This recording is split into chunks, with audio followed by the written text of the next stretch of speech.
Je fais éventuellement les enduits, la peinture et le détapissage, mais Non, pas de problème. Parfait.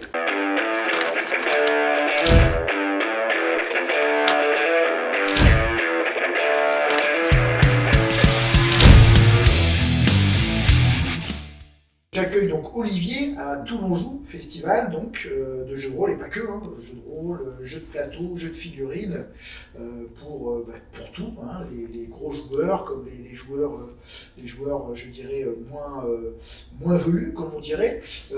Olivier, est-ce que tu peux te présenter, nous dire qui tu es?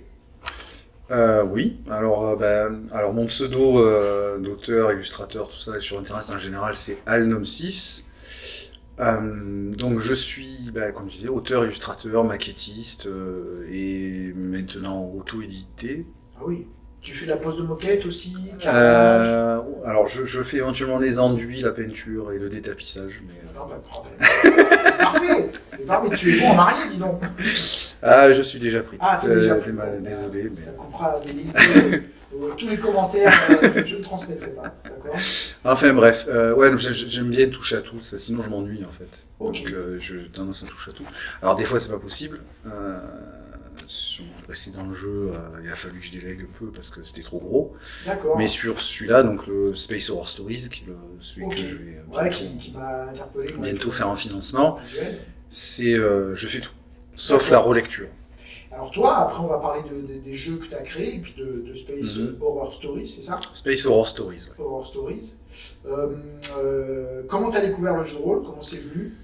Je crois que ma première partie c'était du simulacre avec mes cousins quand je ne saurais pas dire exactement à quel âge. Avant 10 ans. D'accord. Okay. Puis après, c'était comme ça, c'était une fois comme ça. Puis après, à 12 ans, je me suis acheté ADD 2ème édition et j'ai commencé à masteriser. D'accord, ok. Et tu as commencé à créer, je dirais, alors, les premiers jeux créés, le premier jeu créé, c'était du cyberpunk. Je devais avoir 18-20 ans, c'est vrai. Bon, il était tout buggé, c'était pas terrible. Après, j'ai pas trop joué, en fait, pendant 10-15 ans. Ouais. Et en fait, après plusieurs projets d'autres trucs, il y avait un truc de logiciel de jeux vidéo où j'avais participé, enfin bref, des trucs un peu avortés, ou des jeux de cartes. D'accord, ouais. J'en avais un peu marre d'être tributaire des autres, parce que comme c'est pas professionnel, très vite, les gens ils ont une vie, machin, ils sont plus dispo, bref. Donc j'ai cherché quelque chose que je pouvais faire tout seul. Et le jeu de rôle s'est posé. Alors, au début, je savais pas tout faire tout seul, j'ai appris aussi, hein, mais du coup, je me suis auto-formé sur ce que je savais pas faire. Puis, d'accord, donc même du coup, l'illustration. Alors, j'ai commencé, j'avais une formation en 3D en fait. Ok. Enfin, j'ai une formation en 3D. Et du coup, j'ai d'ailleurs une partie, je travaille encore en partie en 3D avec cette brush pour beaucoup d'illustrations, tout ce qui est personnages, créatures, tout ça, j'ai souvent une base 3D. Et après je peins par-dessus en digital painting, mais c'est que du digital, je fais pas de. D'accord. Je tiens pas de crayon. Ok. Bon, c'est une forme ça marche. Et en fait, j'ai appris en faisant. Petit à petit, j'ai la force. Enfin, pour le coup, c'est classique. À force de faire, on finit par rentrer. Ouais. Le game design, au début, c'était un peu au pifomètre, on va dire, comme tout le monde. Hein. Et puis après, petit à petit, à force de lire, je me suis intéressé aux théories en termes de game design, le LNS, tout ça, je sais pas si ça te parle. Alors, ça me parle, après, je l'ai pas exploré. C'est intéressant, mais après, c'est pas l'alpha et l'oméga, mais en gros, c'est que moi, c'est comme ça que j'utilise. En fait, je m'en fous si c'est ça que c'était à l'origine. Moi, quand j'intègre des outils comme ça, en général, j'en fais ma grille de lecture, donc je m'approprie le truc, donc ça me permet c'est un outil qui est intéressant pour classifier, en fait, les mécaniques de jeu. En gros, ludique, narrativiste, simulationniste. Oui, d'accord. En général, dans le ludique, les gens ont tendance à mettre que les trucs compétitifs ou challengeants, alors que moi, je mets tout ce qui, en fait, est là pour toucher le joueur, et pas le personnage. D'accord. Et avoir un effet psychologique sur le joueur. Oui. L'émouvoir, toucher la fibre émotionnelle. De la tension, ou faire le truc épique, machin. Enfin, moi, c'est la psychologie du joueur. Quoi. D'accord. Simulationniste, c'est simuler Ouais. les physiques de l'univers, les thèmes de l'univers, etc. Et narrativiste, c'est tout ce qui touche donc, à la narration, c'est-à-dire l'histoire, Ok. voilà, des mécaniques qui peuvent être mises en place pour faciliter la narration ou l'encadrer, ou ce genre de trucs. Voilà, c'est juste. Après, c'est pas. Voilà, c'est une grille parmi d'autres. Oui, bien sûr. Non, mais c'est, en tout cas, ça fait partie des outils, comme tous les outils. Se les approprier, c'est bien. S'en affranchir, c'est bien aussi, évidemment. Quoi. Après, voilà. Mais voilà. Bon, mon premier jeu dans l'hémisphère, c'était. Alors, il est techniquement pas encore sorti, même si moi, mon travail est fini dessus. Parce qu'il y a la fabrication, et ça, c'est. Voilà. C'est l'éditeur. J'ai beaucoup tâtonné, on va dire, surtout au début. Jusqu'à ce que je me dise, bon, maintenant, au lieu de tâtonner, je me dis, bon, qu'est-ce que je veux faire concrètement, qu'est-ce que je veux que provoque, enfin, qui est comme effet les règles, et du coup, qu'est-ce que ça le fait ou pas. Ouais, je comprends. Avoir une vraie grille de lecture, Ouais, d'évaluation. Quel effet je veux obtenir et tu vas Voilà. déconstruire par rapport à ça. Par exemple, si je veux que ça crée une tension là, qu'est-ce que je mets en place comme mécanique ou comme outil, etc. Ce genre de trucs. D'accord. Et mes hémisphères restent un système généraliste, donc il n'y a pas de gros focus en termes de sur ces points-là, quoi. C'est un truc qui doit gérer beaucoup de choses, donc forcément on peut pas spécialiser sur certains types. Et c'est ce système-là qui est appliqué dans le jeu que tu proposes aujourd'hui? Non. D'accord. Non, Ok. non, pas du tout. C'est pas du tout le même. Space Horror Stories, c'est justement pas du tout un système généraliste. D'accord, c'est un système. C'est un système hyper spécialisé. C'est pour générer, en gros, du film d'horreur en huis clos spatial. Ok. Mais pas, on n'est pas des acteurs, hein. C'est des personnages, ils vivent là, on n'essaie pas d'émuler un film au sens. Mais par contre, on se sert des outils cinématographiques pour essayer de rendre au maximum ce qu'on aurait en vivant un film d'horreur. Ok. Voilà. Et les autres projets, avant d'aboutir sur celui-là, il y a d'autres projets qu'on peut retrouver de toi? Avant Hémisphère, non. Ouais, ok. Donc il y a Hémisphère, maintenant il y a ça. Donc Hémisphère, ça va sortir, si j'ai bien compris, c'est-à-dire que toi, Oui. tu as fini ton travail. Voilà, donc au courant de l'année. Après, Ok, et rapidement, ça parle de quoi? Puis après, on parlera. Hémisphère, alors rapidement, c'est compliqué. C'est pour ça qu'il est un peu compliqué à vendre. C'est que c'est dur de faire rapidement. En gros, c'est sur notre planète. C'est technologiquement médiéval. Il y a de la magie, tout ça, mais c'est pas de la magie très puissante, mais c'est voilà. Et en gros, il n'y a aucun classique du genre. C'est-à-dire, il n'y a pas d'elfes, de naines, tout ça. Voilà, pas d'ours, de loups, tout ça. Et du coup, il y a un aspect des paysans et découverte permanente, puisque le joueur connaît rien. Ok. Fatalement, parce qu'il n'y a rien, aucun classique. Et il y a des mécaniques dédiées à ça. Bon, bref. Après, non, mais très bien. Ça permet de retrouver. Et donc là, aujourd'hui, donc tu viens présenter donc ton nouveau jeu. Donc là où tu es, comment tu retournes, si j'ai bien compris. Ouais, du coup, comme je dis, sauf la relecture, sauf la que je paye quelqu'un. Bon, après, ça va, je me dépasse pas trop mal, mais il faut quand même qu'il y ait un relecteur autre. Tout seul, c'est pas une bonne idée. Stephen King, déjà, lui, je crois qu'il essaie de reposer au moins 3 mois ses écrits pour relire. Ouais, non, mais après, il faut toujours faire relire par d'autres. Tout seul, c'est pas une bonne idée. Alors, c'est né comment ce jeu? Alors, Space Horror Stories. Bon, déjà, je suis très, très branché game design en général, enfin, de jeux de rôle, et je décortique tout le temps les systèmes de jeu parce que ça m'éclate. Je suis pas tendre. Okay. Voilà. Après, tant mieux, ça veut dire que tu es exigeant aussi. Ouais, je suis très exigeant, y compris avec moi-même. Et en fait, j'étais pas satisfait. Alors après, ça n'engage que moi, et voilà, bien sûr, mais en tout cas, j'étais pas satisfait de l'offre en termes d'horreur, notamment spatiale. Après, je trouvais j'ai testé Alien, par exemple. Voilà, c'est des bons jeux, hein, je dis pas que c'est des mauvais jeux, mais au-delà de bons, mauvais, il y a des choses qui me parlent ou qui ne me parlent pas. Moi, Alien, par exemple, je trouve ça, je trouve que c'est hyper quali, c'est bien fait, mais le fait qu'il y ait un univers tellement identifié avec fait que pour moi, l'horreur est compliquée à communiquer. Oui, en fait, on fait de la survie essentiellement, mais pas trop d'horreur. C'est mon point de vue. D'accord, tu vois, tu as une vision encore différente. Je ne faut pas faire la critique d'Alien. Oui, non, mais je comprends. Voilà, il y a des très bonnes idées, tout ça. Qui était là-dedans, toi, tu trouvais qu'il y avait autre chose à explorer d'intéressant. Et je trouvais le challenge de faire un système au contraire de l'autre qui était générique entre guillemets au sens qui gérait beaucoup de choses, faire un système hyper ciblé. Voilà, qui est un autre exercice en fait. Ouais. Qui vraiment s'adapte à ça. Et on peut se permettre certaines choses qu'on ne peut pas faire en système généraliste.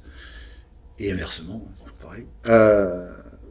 Qui sont, de mon point de vue, agréables à concevoir, parce que avant tout, je fais ça parce que ça me fait plaisir. Et donc voilà, donc je voulais un truc vraiment hyper optimisé pour ça. Et voilà. Après, les modulaires, donc on peut prendre des morceaux et s'en servir pour d'autres trucs. Mais si on prend le tout, c'est vraiment le tout, converge tout vers ce type de fiction-là et ce type de rendu-là. Et le rendu, donc, c'est l'horreur spatiale, c'est ça? C'est ce que tu horreur en huis clos spatial. En huis clos spatial. Les mots-clés, c'est horreur, huis clos spatial. C'est-à-dire c'est que du one-shot, faible taux de survie. Ouais. Il y a toujours des morts. Je ne crois pas avoir fait une partie. Un film d'horreur sans mort, c'est un petit peu... Alors, des PJ morts. Ouais. Parce que des figurants... oui, c'est vrai. Mais je crois que je suis même pas sûr que j'ai fait une partie où il y a eu 0 mort dans les PJ, mais bon, bref. J'en ai au moins, des fois tous, ça dépend. Ouais. Bon, après, ce qui compte, c'est l'expérience. Voilà. Et du coup, en général, j'étais pas satisfait de tout ce qui touchait à la psychologie des personnages, principalement. C'est le gros. De mon point de vue, c'est le gros plus de mon jeu. D'accord. Parce que j'ai fait une mécanique vraiment dédiée à la psychologie des personnages, à la gestion de la tension, tout ça, à base de cartes, qui, pour le coup, j'ai jamais vu ailleurs. Et qui, à mon avis, est mieux que ce qui se met après, mais c'est toujours pareil, c'est mon opinion, c'est moi qui l'ai fait, donc voilà.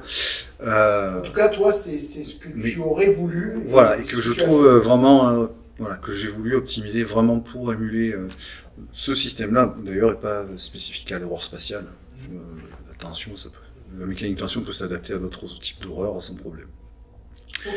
Mais par contre, il y a tous les autres outils pour le maître de jeu, pour le machin. La structure de la partie qui est structurée comme un film, c'est-à-dire introduction, genre on pose le cadre, phase d'exposition, les personnages discutent entre eux pour savoir qui fait quoi, qui est qui, est-ce que j'ai une sœur qui est à machin, ou est-ce que je suis amoureux de trucs, voilà. Ouais, ça permet de s'attacher aux personnages, de connaître. Comme dans un film, un bon film d'horreur, il faut qu'il y ait de bonnes scènes d'exposition, sinon c'est des lambdas qui meurent et on s'en fout. On s'y attache pas, d'accord. Que tu dis là, ça vaut pour n'importe quel scénario de jeu de rôle. Oui, mais particulièrement en horreur. Parce que comme il y a beaucoup de tension sur la survie des personnages très vite, si beaucoup plus. Pas, du coup, on s'en fout, on rigole, on se marre, et puis voilà. Et ensuite, une amorce qui est cinématique, on va dire. C'est en gros qui fait le lien entre le quotidien normal et le début des emmerdes. L'élément perturbateur, quoi. Oui, voilà. Ça, après, ça peut être un truc qui dure 10 secondes ou 5 minutes, ça dépend, et qui est improvisé. Ça, c'est la partie, le lien, en fait. Il y a des aides dans le livret, mais qui est improvisé par le MJ, en fait. C'est à lui de faire le lien entre le contexte, et le site et tout ça, et la menace qui va verser l'effet dessus. Moi, je te rejoins assez là-dessus pour avoir exploré dans de l'univers, je dirais, épouvante, horreur, enfin plutôt, contemporain, alors hors contexte spatial. C'est vrai que je trouve aussi qu'en créant un quotidien assez fort, c'est important parce que sinon on ne crée pas le contraste. Le contraste, exactement. En fait, c'est un des ressorts de l'horreur, c'est pas le seul, mais un des ressorts de l'horreur, c'est la normalité. Okay. Et si on ne définit pas ce qui est normal avant, on ne sait pas ce qui est anormal, on ne peut pas faire le distinguo. Okay. C'est pour ça que par exemple, je pense que en tout cas, au moins cet axe-là de l'horreur marche assez mal en médiéval fantastique, par exemple. Parce que, qu'est-ce qui est normal? Il y a de la magie, des dragons, des machins, des trucs, des spectres, des trucs... je suis d'accord avec toi. Voilà. Après, on peut utiliser d'autres aspects, mais cet aspect-là, il ne marche pas. C'est pas le seul, encore une fois, mais bon. Du coup, ça enlève une corde à l'arc. Ce qui fait qu'en général, je trouve que ça marche pas trop bien. C'est peut-être des exceptions. À mon avis, c'est compliqué. Je pense comme toi. Il faut, voilà, plus c'est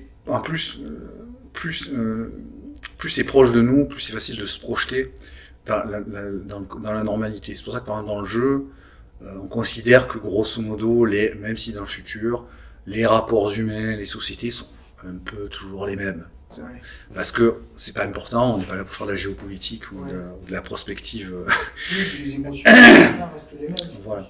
Donc du coup, on essaie d'avoir un truc qui se rapproche quand même de ce qu'on connaît, ou des classiques du genre de la SF, qui fait que on a quelque chose à se rapprocher.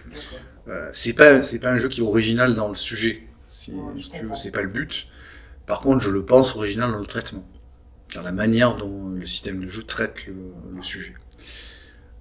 Là où Hémisphère, c'était original dans le traitement et dans le sujet. Et du coup, c'est plus difficile à se projeter. Et si, alors, ce jeu-là, aujourd'hui, est-ce qu'il existe?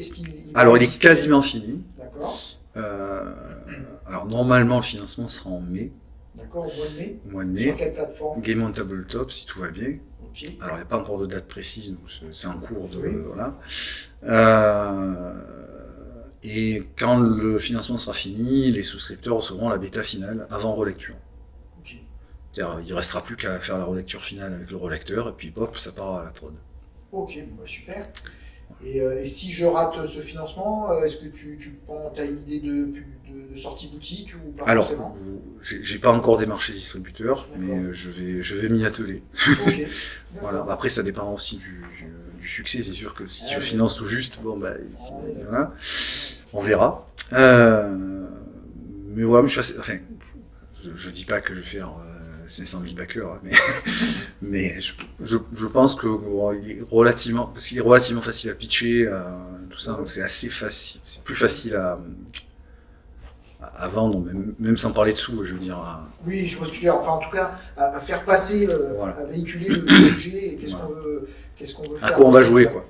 Ouais, à quoi on va jouer, exactement. Tout simplement, qui m'arrive aux joueurs de se projeter, ce qui n'est pas forcément évident selon d'autres univers où du coup, il faut expliquer, tout ça. Non, mais c'est assez simple parce que, effectivement, je pense que c'est basé plus sur le ressenti, comme tu l'as dit, que sur la complexité d'un univers. C'est-à-dire, en fait, il y en a pas. À la limite, cet univers-là, il n'a pas besoin de complexe. À la limite, moins il est, mieux c'est, parce qu'il faut qu'on s'approprie des codes et que tout ça nous paraît normal, comme tu le dis. Ce qui est intéressant, c'est plutôt effectivement d'explorer le traitement. Et donc, a priori, ton bouquin, toi, va se concentrer. Alors, je dis ton, c'est peut-être plusieurs bouquins, je sais pas. C'est délivré dans une boîte. Délivré dans une boîte, ok. Vont se concentrer sur comment traiter ça pour obtenir l'effet émotionnel recherché. C'est ça. Okay. Voilà. Non, j'ai bien compris le chemin. Écoute, ça va se présenter donc sous forme de livret. Plusieurs livrets, pourquoi? Parce qu'on a un livret qui va... Alors en fait, pour plusieurs raisons.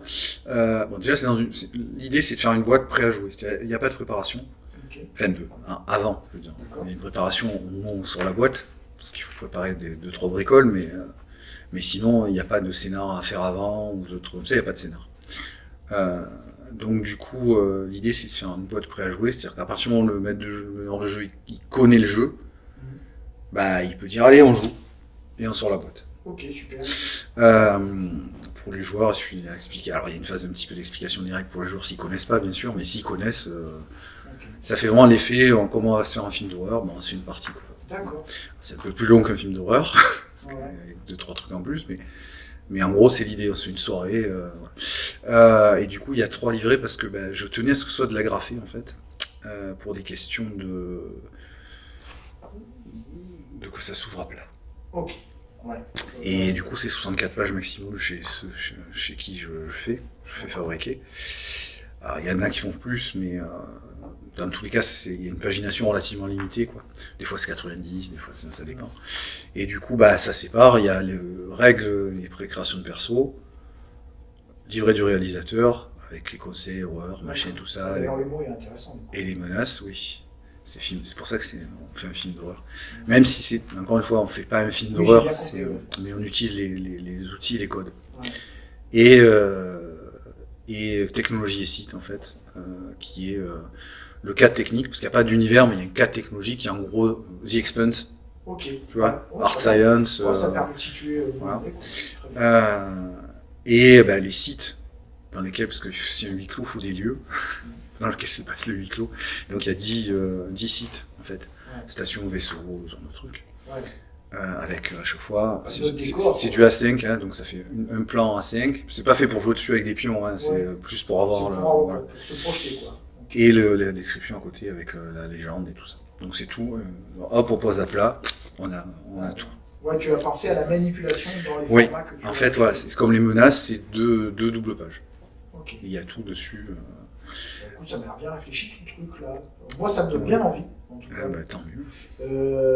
Est-ce que tu as d'autres choses à rajouter? On est à peu près une vingtaine de minutes là, mais je sais que tu as une partie qui t'attend. Oui, dans 5 minutes, je pense que je commence. Eh ben écoute, moi ça, je récupérerai les liens pour mettre tout ça. Ça va. Je suivrai le projet pour pouvoir en parler, comme ça, dès que ce sera, pourquoi pas le tester, puisque moi je t'avouerai que c'est un type de jeu de rôle qui m'attire. Dans la proposition et tant ce mieux. que tu en dis, et je dis pas ça que pour la vidéo, sincèrement, c'est ce genre de proposition, je trouve ça très intéressant. Donc je vais suivre ça de près. Tant mieux. Je te remercie beaucoup. Merci.